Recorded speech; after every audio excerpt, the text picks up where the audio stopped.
Baik, berikutnya nih, menaungi kota yang tengah bertambah usia, faktanya Jakarta menempati posisi pertama kota dengan kualitas udara terburuk di dunia.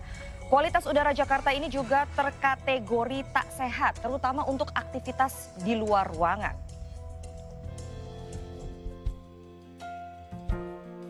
Kualitas udara di Jakarta tercatat sebagai udara dengan kualitas terburuk di dunia pada pekan ini. Fakta berdasarkan rilis Lembaga Data Kualitas Udara IQR. Kualitas udara Jakarta beberapa hari terakhir masuk pada kategori merah, yang artinya tidak sehat dengan indeks kualitas udara berkisar 158 hingga 192.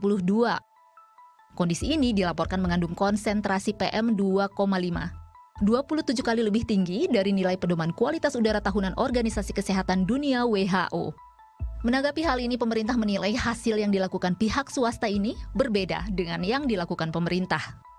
Ada swasta tertentu ya, dan saya juga sudah minta dirjen analisis, dan di dalam analisisnya dirjen kami, kita itu nomor 44,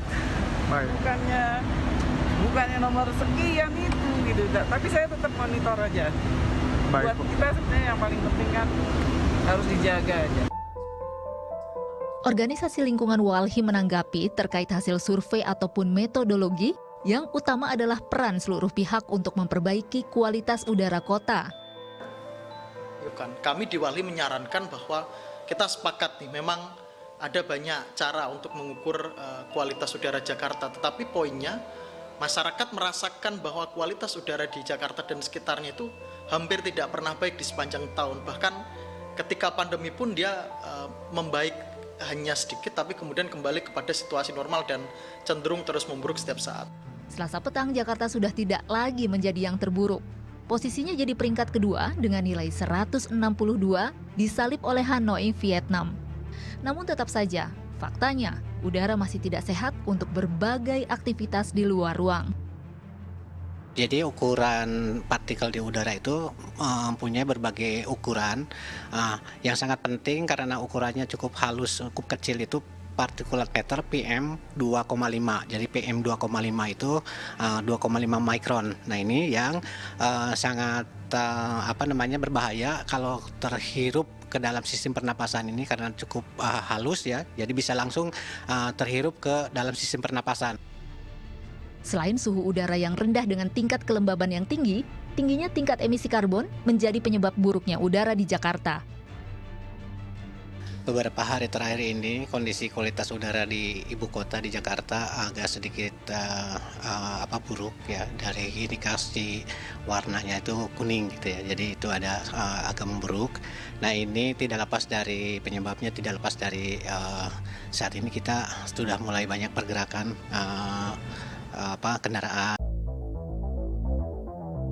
Emisi berasal dari aktivitas transportasi yang kembali meningkat pasca pembukaan pembatasan sosial.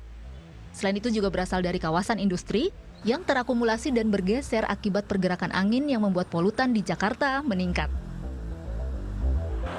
Kondisi kualitas udara Jakarta yang buruk jika terus-menerus terhirup bukan tidak mungkin akan menyebabkan bermacam gangguan pernafasan seperti asma, ispa, pneumonia, bronkonumonia, hingga penyakit jantung. Penting good people bagi kita untuk kembali mengencangkan penggunaan masker di luar ruangan sebagai proteksi, penggunaan air purifier atau penjernih udara dalam ruangan, mengurangi mobilitas di luar ruangan yang tidak perlu, dan membantu penurunan polusi udara di Jakarta dengan menggunakan moda transportasi umum.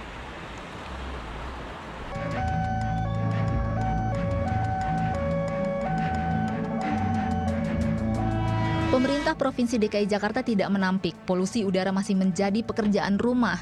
Program Langit Biru sebagai upaya Pemprov DKI Jakarta dalam mengatasi polusi udara tidak bisa dilakukan secara instan.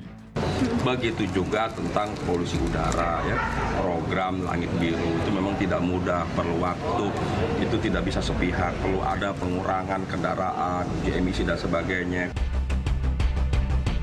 Per Selasa, indeks udara tidak sehat di Indonesia pun merata.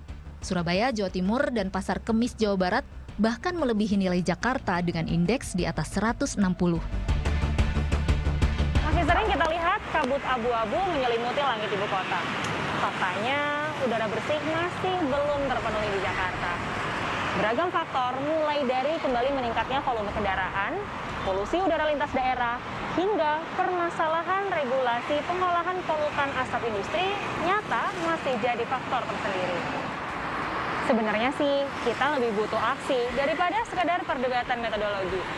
Kapan ya warga Jakarta bisa menghirup segarnya udara yang sehat dan bebas dari polusi? Tim Liputan melaporkan.